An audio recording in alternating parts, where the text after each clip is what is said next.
Olá, seja bem-vindo a mais uma aula de Química e hoje nós vamos falar das propriedades químicas dos ácidos. Já falamos dos ácidos, já classificamos os ácidos, já sabemos como dar nome aos ácidos. Para a aula de hoje vamos falar das propriedades químicas. O que é que vamos saber nesta aula? Nesta aula vamos saber o seguinte: como é que um ácido se comporta quando reage com uma outra substância. Vamos saber que produto se forma quando o ácido reage com outras substâncias. É isso que vamos saber nesta aula. Então vamos a isso. O ácido, quando reage com óxido metálico ou um óxido básico, ok? Óxido metálico é considerado óxido básico porque forma bases. Quando reage com um óxido metálico, então o ácido, quando reage com óxido metálico, vai formar sal e água.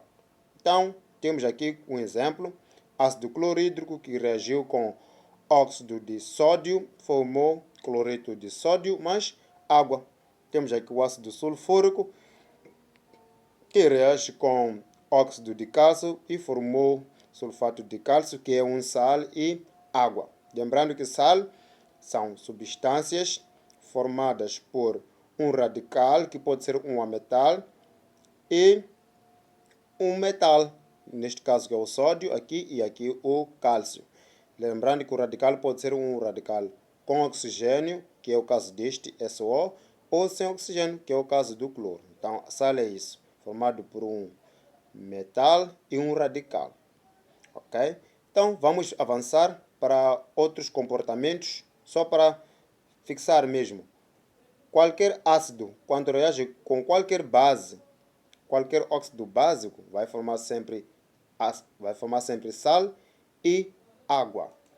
Agora, quando o ácido reage com uma base ou hidróxido, o que é que acontece? Ocorrem reações de dupla troca, onde a troca de alguns átomos.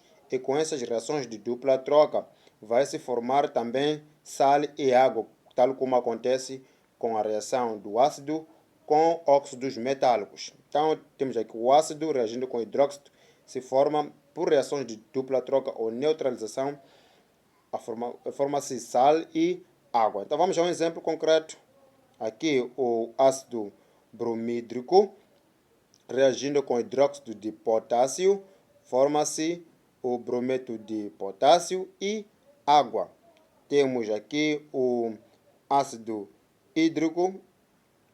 iodídrico, reagindo com hidróxido de zinco, vai se formar iodeto de zinco mais água. E aqui temos o ácido fosfórico, reagindo com hidróxido de magnésio, para se formar o fosfato de magnésio e água. Lembrando que o sal é constituído por um metal e um radical. Este radical pode ser um radical oxigenado, como é o caso daqui, ou um radical não oxigenado, que faz parte dos elementos ametálicos, que é o caso do bromo e iodo. E se for a ver, bromo e iodo são elementos, são halogênios, elementos do sétimo grupo A.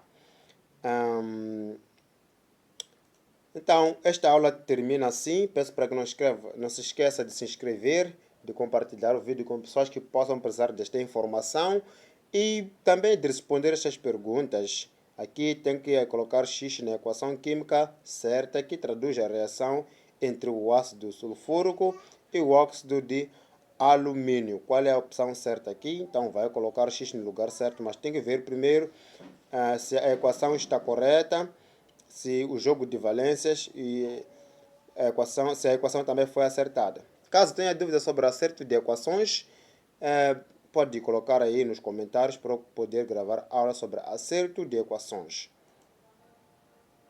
E até a próxima. Tchau.